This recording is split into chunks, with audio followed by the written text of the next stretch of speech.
Okay, pardon the really old lathe. I'm too much of a cheapskate to get a good lathe, but basically I turned this between centers long enough to get it roughed down and get a spigot on it for the chuck.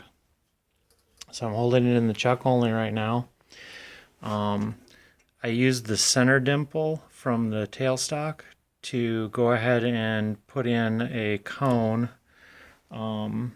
You can use one of these, a drill bit in here, and run it in a little ways, or use your skew chisel and pop a hole there. Anyways, whichever you like. Once you've got that, you've got your starting point. There's no way you're going to get that perfectly centered, or at least I've yet to see a lathe that can do it except accidentally. Just because every time when you put this in, it's slightly vibrating, etc. If you have a lathe that you can drill through the tailstock, that it's a pass-through, you've got a chance. That's called gun drilling, and that's basically what I'm trying to emulate here. That will let you do it.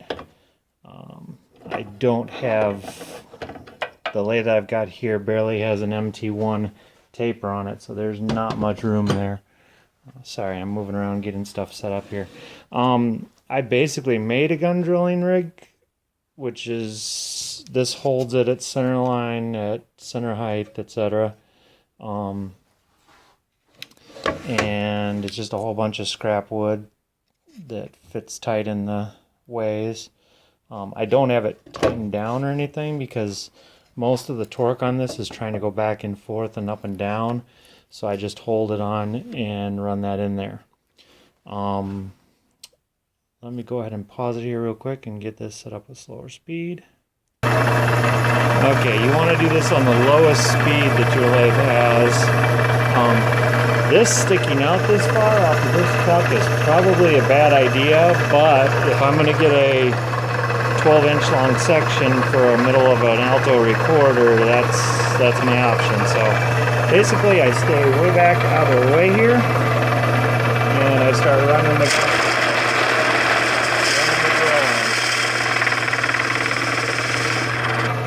And you'll have to run it in, back it out, run it in, back it out.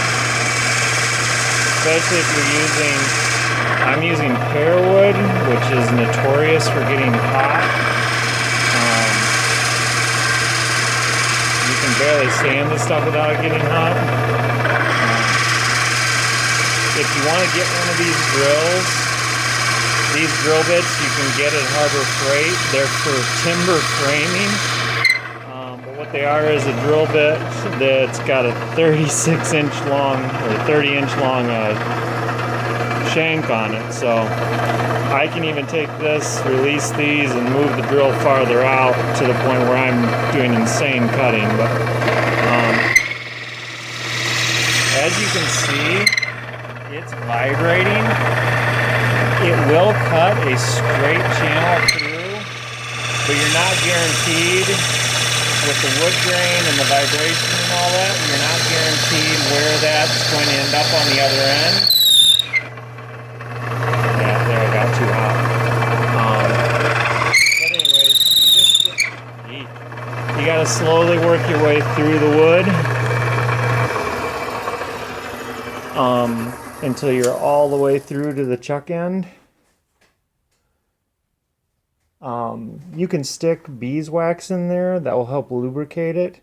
As you can tell, this isn't a really good piece of wood I'm using here. I would not use this for a recorder, or at least not, I don't know. I might be able to get out the dark wood from that, but this is pear. It's wonderful for making instruments. If you ever see a good instrument that's really well done, wood-wise, it's usually pear. Although pear is very, very nondescript grain. There's not much to see there, but it churns like butter. It's wonderful. It's hard. It just works well. Anyways, you drill all the way through to the other side till you come out. So you'll end up having this hole on each end. then there's no way on earth this hole's going to come out the exact center on the other end. And it's even sometimes doubtful you got an exact center on this end. But if you're going to make a really thin-walled recorder, flute, etc., you need these to be perfectly centered so that when you have your 16th, 8th to 16th wall thickness, that you don't blow through. So what I do for that is if you have a large pen mandrel, like you have a half-inch pen mandrel, which I don't think exists, but if you have a mandrel, you could use that. I'm cheap. I use these, which is just scrap hardwood. I should show you the longer ones here. You put a good center on the one end. You churn it down. You make this slightly larger, tight in the hole that you've drilled. You make this tight in the hole that and then belly it out in between. And what happens is, let me see if I got one that's the right size here. You insert that into your hole,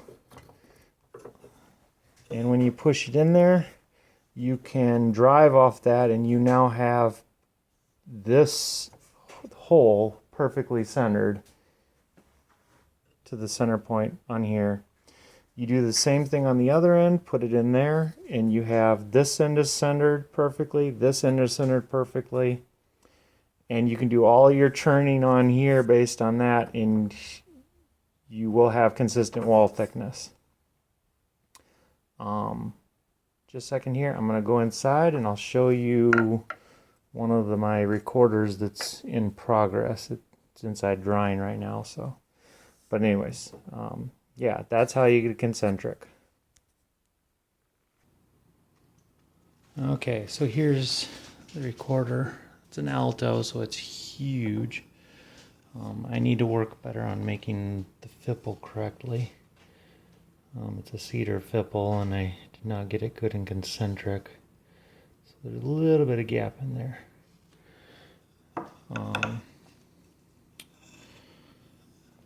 Cutting the windway is all sorts of fun. You'll love those. Getting it looking right and sounding well. The holes themselves, you can find patterns online for all different kinds of recorders, even from some of the old masters from 1700s. They have their designs there. Tuning is achieved by putting the holes in the right place to begin with, and then fine tuning involves using small files to undercut the holes until the tone matches, and you can find more about doing that online. As you can see, this one's not finished. I haven't finished the bottom bell. I need to do that one of these days. Beyond the concentricity issue, getting these tenons just right to fit, let me get the other way. You start with this bigger than you need, guaranteeably, and you work your way down using sandpaper, and I'm talking like 220 grit at best, or at the roughest.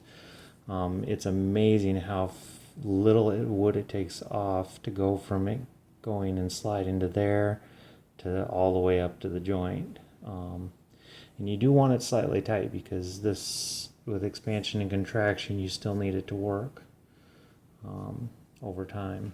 But anyways, this one is in pear. I need to redo the finish because I've got some streaking. I believe, if I remember right, this one is super glue finish. For longevity's sake. If you do a finish, do not put it on the windway, and do not put it on the fipple. Those actually need to have moisture. When you blow through them, it needs to build up moisture and end up with a film rather than droplets. And if you have a oil finish or a super glue or such, it'll form droplets that blow through rather than forming a film, and it'll mess with the tone. Anyways, I don't have a good way of playing this and showing you at the same time, but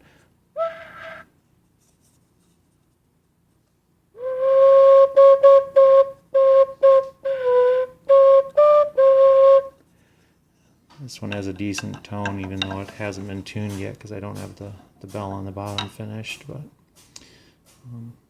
there you go. That's basics for making a recorder.